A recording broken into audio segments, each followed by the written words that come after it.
इसके लिए मैं क्षमा मांगना चाहूंगी इस व्यास पीठ से मैं क्षमा मांगती हूँ। मेरे शब्द यदि आपको बुरे लगे हों, मैंने क्या गलत कहा था कि जो नहीं, कोई बात नहीं भैया, छोड़ो। सच बात यह है कि कलयुग में यदि आप अपने माता पिता को पूजोगे, हालांकि कहा है कि जाकी रही भावना जैसी प्रभु मूरत देखी तिन तैसी, जिसकी जैसी भावना होती है उसी प्रकार से भगवान को वो देखता है। लेकिन इस कलयुग में आप चाहे कितनी भी तीर्थ यात्रा क्यों ना कर लो, कथा भागवत कर लो, भजन संध्या कर लो, यज्ञ कर लो, लेकिन आपके घर में आपके माता पिता दुखी हैं तो वो भगवान कभी मन नहीं सकता है, वो भगवान कभी सुखी नहीं रह सकता। आपको भगवान क्या आशीर्वाद देंगे जब आपके माता पिता दुखी हैं घर में? तो मैं तो सबसे बड़ा भगवान अपने माता पिता को मान के चलती हूँ। मैं अपने हृदय की बात बताऊं तो, क्योंकि मुझे इस संसार में मेरे माता पिता ने भेजा, जन्म उन्होंने दिया, वही मेरे भगवान है। उन्होंने मुझे रास्ता दिखाया, मेरे गुरु ने मुझे सत्य के मार्ग पर चलना सिखाया। ये बात सत्य है कि गुरु के बिना अब तक हमारा साइंसाइड जन्म हुआ है। जिन्होंने गुरु नहीं बनाए उनका साइंसाइड जन्म हुआ है। आध्यात्मिक जन्म उसी का होता है जिसने गुरु बना लिए, उसी का आध्यात्मिक जन्म है। और गुरु जरूरी नहीं कि आध्यात्मिक ज्ञान दे वो गुरु हो। गुरु तो सिर्फ वो होते हैं जो सत्य का मार्ग दिखाए, वो गुरु होते हैं। आज मेरी जगह इस जगह पर ढोलक चिमटा पर कथा करने वाली कोई व्यास होती, और मैं ये भी नहीं कहती कि मैं कोई शास्त्री हूँ, और ना ही मैंने कभी अपने नाम के आगे शास्त्री लिखा या नाम के पीछे मैंने शास्त्री लिखा, क्योंकि शास्त्री वही होता है जिसे शास्त्रों का ज्ञान हो। मैंने कभी शास्त्री नहीं लिखा। ये पोस्टर पर लिखवा देते लोग, मैं सिर्फ अपना नाम लिखवाती हूँ, किशोरी मंगेश, बस। मैंने कभी शास्त्री नहीं लिखवाया और ना ही मैं शास्त्री हूँ। मैं तो बस एक प्रवक्ता हूँ, भगवान का प्रचार कर रही हूँ, भगवान की कथा को श्रवण करा रही हूँ। बोली गोविंद भगवान की जय जय श्री राधे।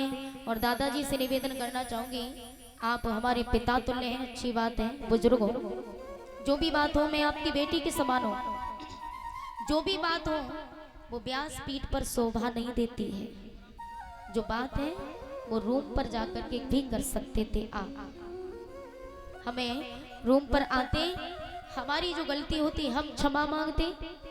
वैसे तो मैंने कोई गलती वाला काम ही नहीं किया, मैंने कोई गलती की ही नहीं, क्योंकि मैंने अवहेलना नहीं की, मैंने तो सिर्फ समझाया कथा को। आपको बुरा लगा ये आपकी मर्जी। झगड़ा दो बातों से होता है। यदि आप चाहो, यदि आपको कोई गाली दे, बुजुर्ग गाली दे, तो आप ये समझ लो कि हमें आशीर्वाद दे रहे हैं। घर में कभी झगड़ा नहीं होगा, कभी भी भूल के। और यदि आप उसे कोई तू करके भी कहे जरा मुझे पानी देना, तो आपको बुरा लग जाए, झगड़ा उसी में हो जाएगा प्यारे। ये आपकी सोच की बात है, आपकी भावनाओं की बात है। इसलिए अपनी सोच को बदलिए, समाज अपने आप बदल जाएगा। यही कथा है। ये कथा कहती क्या है? कथा सिर्फ ये कहती कि अपने अंदर सुधार लाइए, समाज को सुधारो, आप समाज को जागृत करो। यही कथा कहती है। जरूरी नहीं ज्यादा रामायण सुना दो कथा में, ये तो सभी जानते हैं। बोली गोविंद भगवान की जय जय श्री राधे श्याम। व्यास नंदन श्री सुखदेव जी कहते हैं, श्री सूत जी कहते हैं, हे सौनकादिक ऋषियों, जिस समय गौकर्ण जी ने अपने पिता को समझाया, पिताजी को समझाने के बाद उनके पिता की आंखें खुल जाती हैं और उन्हें घर परिवार को त्याग करके वन में जाकर के भगवान का भजन करने लगे। और जैसे भगवान का भजन करने लगते हैं तो उसी समय धुंधकारी, जिसका रास्ता साफ हो जाता है, अब उसे कोई रोकने टोकने वाला नहीं है। धुंधकारी को कोई रोकने वाला नहीं है। क्या बोल रहे भैया?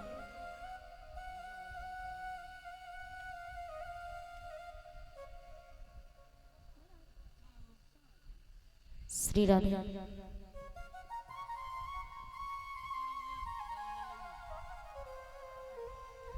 धुंधकारी जिसे अब रोकने वाला कोई नहीं, धीरे धीरे घर का सारा धन बर्बाद कर दिया। धीरे धीरे गौकड़ जी भगवान का भजन करते हैं, मैया समझाती हैं तो मैया पर हाथ उठाने पर हावी हो गया। एक दिन जिस समय जाकर के मैया बैठी हुई थी, धुंधकारी दारू के नशे में दारू पी करके अपनी मैया के पास में पहुंचा और जाकर के मैया से जाके कहने लगा कि मैया मुझे धन चाहिए। मैया ने कहा कि लाला मैं धन कहां से लेके आऊं, जो भी धन था मैंने सारा तुझे दान कर दिया। पुत्री ने कहा कि माँ यदि तूने मुझे धन नहीं दिया तो मैं तुझे जान से मार दूंगा। तो माँ की आंखों में आंसू भर आए कि पुत्र के हाथों से मरने से तो अच्छा है कि मैं स्वयं अपने प्राणों को त्याग दूं। उसी समय प्यारे वो माँ सुबह की कह करके रात्रि के समय गांव के बाहर एक कुआं था, कुएं में जाकर के कूद करके उन्होंने अपने प्राणों को त्याग दिया। मैया ने जिस समय प्राण त्यागे ये बात धुंधकारी को पता चली तो धुंधकारी जाकर के दारू के नशे में दारू पी करके वेश्या के यहाँ पहुंचा और जाकर के चारपाई पर लेट गया। वेश्या ने देखा कि इसके पास अब धन नहीं, ये हमारे किसी काम का नहीं है। रस्सी से चारों तरफ से बांध लिया, हाथ में चाकू लेकर के आई और उसका वध कर दिया, मार दिया। उसी जगह पर गड्ढा खोद करके उसका दाह संस्कार किया। तो गांव वालों ने गौकड़ जी से कहा कि गौकड़ तुम्हारे भाई का देहांत हो चुका है, यदि तुम्हें अपने भाई का, तुम्हारे भाई की आत्मा अधोगति में चली गई है, तुम अपने भाई का पिंडदान यदि गंगा जी में कर दोगे तो तुम्हारे भाई को शांति मिल सकती है। जैसे ये बात कही तो उसी समय गौकड़ जी ने अपने भाई का पिंडदान गंगा जी में किया, आत्मा को शांति नहीं मिली। गौकड़ जी भगवान का भजन करते हैं तो एक दिन हर रोज धुंधकारी कभी बकरे का रूप धारण करके, कभी गधे का, कभी सूकर का, कभी किसी का रूप धारण करके जिस समय जाने लगा तो उस समय गौकड़ जी कहने लगे कि भैया आप कौन हो, इस तरह से हमें रोज परेशान क्यों करते हैं, आपका नाम क्या है? धुंधकारी के अंदर बोलने की इतनी शक्ति नहीं थी जो बोल करके अपना नाम बता सके।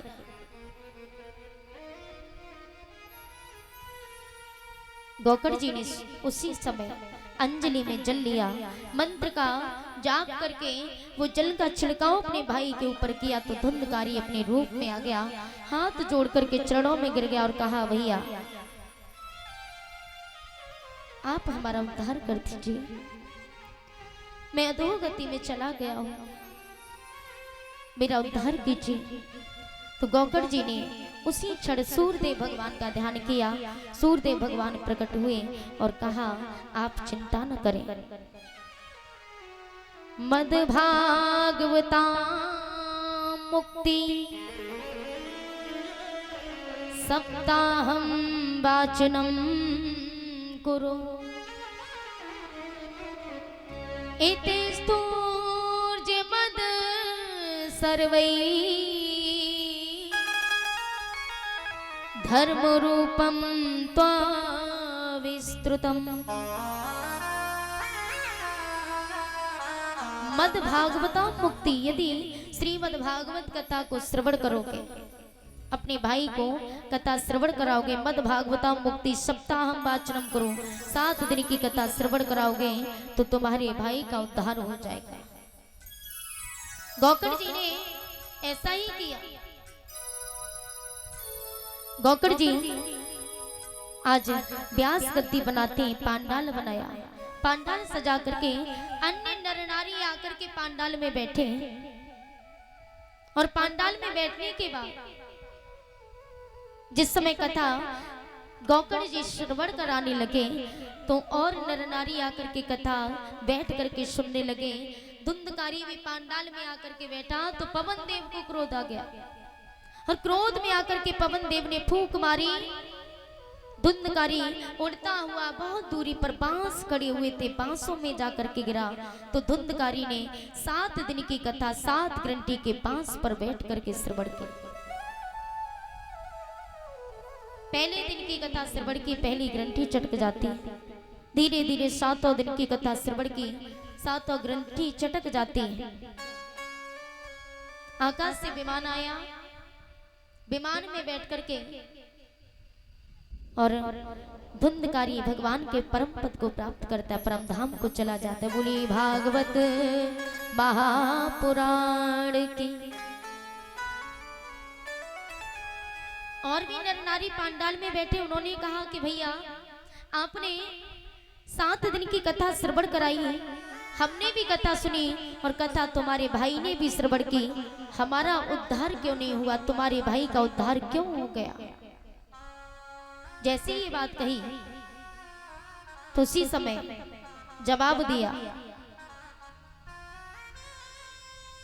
गौकड़ जी ने कहा कि जो भी व्यक्ति पांडाल में आकर के बैठता है, गौकड़ जी कह रहे हैं कि कथा के कुछ नियम होते, तुम्हारा उद्धार इसलिए नहीं हुआ क्योंकि कथा के कुछ नियम होते।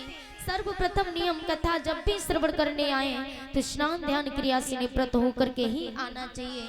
दूसरा नियम, कथा जब श्रवण करें तो कथा पांडाल में हमेशा एक ही आसन पर आसन लगा करके ही बैठना चाहिए। महाराज जी हमें ऐसा नहीं कि यहाँ बैठ गए, यहाँ से उधर भागने लगे, उधर से वहां बैठ गए, ये नहीं होना चाहिए। कथा पांडाल में यदि कथा श्रवण करने आओ तो एक ही आसन पर आसन लगा करके बैठ करके कथा को श्रवण करना चाहिए, ये कथा का नियम है। दूसरा नियम, कथा पांडाल में बैठ करके बातचीत नहीं करनी चाहिए। और गोस्वामी तुलसीदास जी ने जब रामायण लिखी तो रामायण उठा करके देखना सर्वप्रथम रामायण लिखने से पहले उन्होंने गोस्वामी तुलसीदास जी ने लिखा कि जो व्यास कथा कहे और व्यास जैसी भी कथा कह रहा हो उल्टी सीधी, लेकिन उसमें राम का नाम ले रहा हो तो उस व्यास की कोई अवहेलना करके करे तो उससे बड़ा मूर्ख कोई नहीं है। ये गोस्वामी तुलसीदास जी ने लिखा, इस बात का हमारे पास प्रमाण भी है और यदि नहीं यकीन हो तो हम आपको दिखा देंगे। व्यास कैसी भी कथा कहे उसमें कोई कुछ भी त्रुटि निकालता है या ये कहे कि ये नहीं ये होना चाहिए तो ऐसे मूर्ख नहीं बल्कि महामूर्ख गोस्वामी तुलसीदास जी ने बताया, क्योंकि राम का नाम तो ले रहा है कुछ भी सही। और दूसरा नियम ये कि कथा पांडाल में बैठकर के बातचीत नहीं करनी चाहिए। और दूसरी बात, हम कथा पांडाल में बैठे तो ऊंच नीच का भेदभाव नहीं होना चाहिए, सब भगवान के लिए एक समान है, कोई जाति पाति का भेदभाव नहीं होना चाहिए। भगवान ने एक जाति बनाई है, मानव जाति, उसको अपनाइए। लेकिन यहाँ लोग विवाद करने में उतर आते हैं, ये ऐसा कैसे। आजकल लोग एक दूसरे से जलन ज्यादा करते हैं। आज लोग अपने दुख से तो कम दुखी, लेकिन दूसरे का सुख देख करके ज्यादा दुखी है प्यारे। ये बात सत्य है। कहते ना प्रेम में बहुत ताकत है जो बड़े से बड़े पत्थर को भी पिघला देती है। रहमन धागा प्रेम का मत तोड़ो चटकाए, टूटे से फिर ना जुड़े, जुड़े गांठ पड़ जाए। आप लोग फिर समझदार हो, ज्यादा समझाने की क्या कोशिश करूंगी। और मैं आपको कोई समझाने नहीं आई हूं, मैं होती कौन हूं, मैं आपको समझाने नहीं, ये मेरा इतना मेरा दायित्व नहीं है। और ना ही मैं आपको कोई उपदेश दे रही हूँ, मैं तो सिर्फ आपको जागृत करने के लिए आई हूँ प्यारे। यहाँ लोग आजकल एक दूसरे से घृणा करते, नफरत करते, ईर्षा करते, लेकिन प्यारे इस ईर्षा से आपको क्या प्राप्त होगा? ईर्षा माने अहंकार, घमंड। इस संसार में बड़ा कौन है? इस संसार में बड़ा वो नहीं है जो बलवान हो, इस संसार में बड़ा वो नहीं है जो धनवान हो, इस संसार में बड़ा वो नहीं जो उम्र में बड़ा हो, क्योंकि प्यारे संसार में सबसे बड़ा वही है जो ज्ञानवान हो, फिर वो चाहे छोटा हो या बड़ा हो। माने ये नहीं रखता कि ये उम्र में हमसे बड़ा है और हम इसको उपदेश दे रहे, क्योंकि प्यारे कभी कभी छोटों की सीख भी हमें बड़े से बड़े उत्तराधिकारी तक पहुंचा देती है। इसलिए प्यारे इस बात का मन में कभी अहंकार नहीं होना चाहिए, कि मन में ईर्ष्या नहीं हमें लानी चाहिए।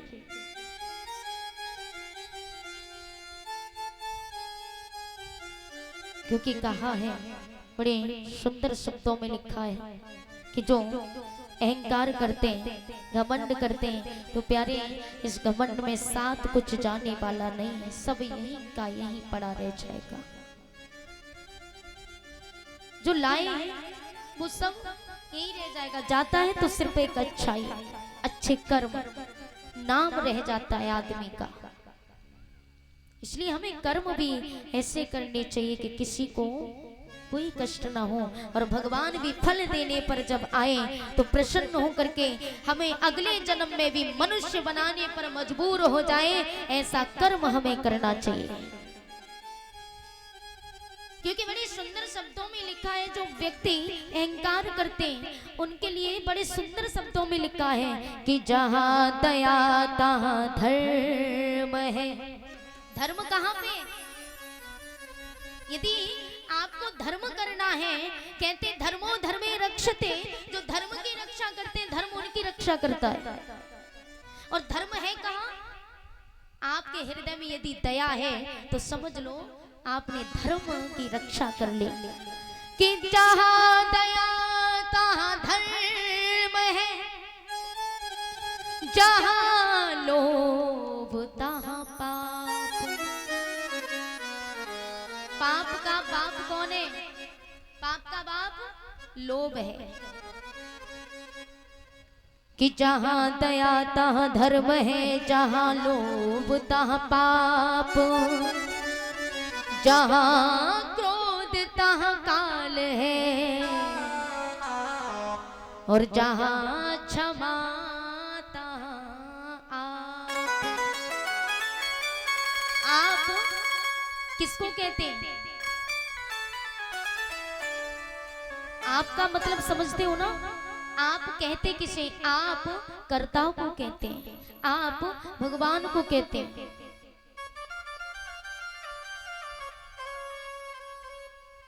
आप भगवान हैं, क्योंकि इस दोहे में स्पष्ट लिखा है कि जहाँ दया तहाँ धर्म है, जहाँ लोभ तहाँ पाप, जहाँ क्रोध तहाँ काल है, जहाँ क्षमा तहाँ आप। जिनके हृदय में क्षमा का समुद्र हो। क्योंकि भगवान जब लोग पाप करते ना, और लोग पाप करने के बाद भगवान की शरण में जाते ना, तो भगवान बड़े बड़े पापियों को क्षमा कर देते हैं। तो यहाँ ऐसी जगह कौन होते हैं? भगवान। और जिस व्यक्ति के मन में क्रोध आ गया, मैंने अभी कुछ देर पहले समझाया था कि झुकता वही है जिसमें जान होती है, और अकड़ना तो मुर्दे की पहचान होती है प्यारे। इसलिए मन में कभी अकड़ नहीं लानी चाहिए। बोलिए भागवत महापुराण की जय जय श्री राधे श्याम।